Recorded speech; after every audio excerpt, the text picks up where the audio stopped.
Oh, great. Trying to give me a piece of stone. How much? What? How much gravel did he have? A stack. How? How does a zombie have a stack of gravel? Hello and welcome back to another Minecraft Let's Play video by me, FoxyNoTail, and Mr. Slack Lizard, who is just over here on the Truly Bedrock survival server. Turn off screen share. God, I wasn't ready. I wasn't recording yet. Sorry. Jeez. And we are here today with Foxy once again because we're like thick as thieves, aren't we? Yes. Always doing stuff together. Because I don't want to do anything myself in my own time, on my own place, in my own world. My own base. That would require you to go building and get materials, right? Yeah, I just want to play with. And it works better when we get materials as a group, so you could take 90% of them. I mean, what? So, what's the plan, Foxy? This doesn't look. Well, we are currently looking for a fortress that is in the 0-0 region that has a double blaze spawner so that we can build a blaze farm, Mr. Lizard. Yeah, but I'm not... Oh, wait. I'm not seeing a fortress at 0-0. No. It was at 0-0 in the region, not the chunk. Or was it the chunk? Oh, yeah. What was the chunk coordinates? Do you remember? I found it. I found the Nether Fortress hidden inside of a mountain. I've never seen one so hidden before. But there's one spawner that I found all on my own without any help. You're welcome. I didn't need coordinates or nothing, mate. Here it is. There's the other one. Ow. No, it's off. Oh, man. That's like one block. No.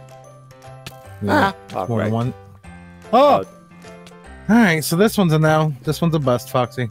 Boo! They were so close. Look how close they are. No. Okay, Slack. Second set of spawners. Are they close enough? Alright. I'm activating the first one. Right here. Let me move over to you then. Whoa. The other one. Nope. No.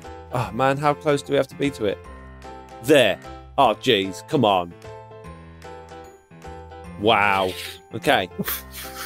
These spawners are no good. Right, next spawners. Well, Slack. Third attempt's not that bad.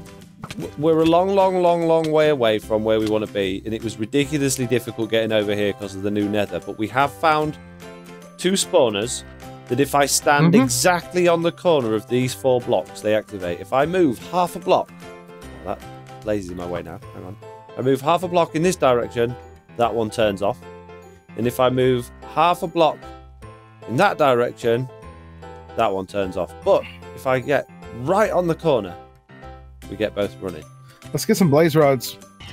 Well, you know what would probably be a good idea, Foxy? We're really far out in the Nether.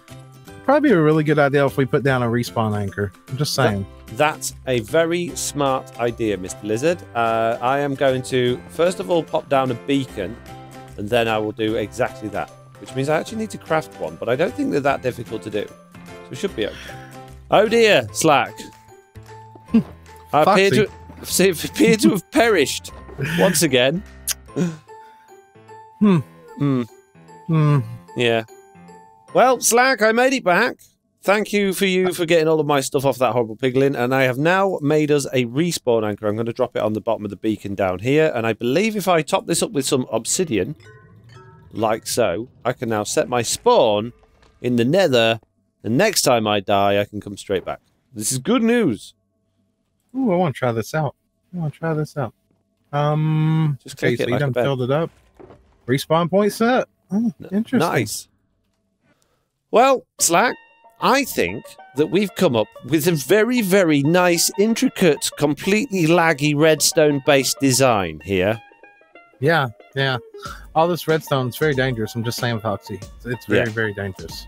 We are, of course, in my testing world. We're in the Nether in my own little testing world here. And I thought, well, I want to try something that I've seen done on Java Edition to a certain extent and play with the Blazes pathfinding. Blazes should naturally always try and find the lowest possible point in the world.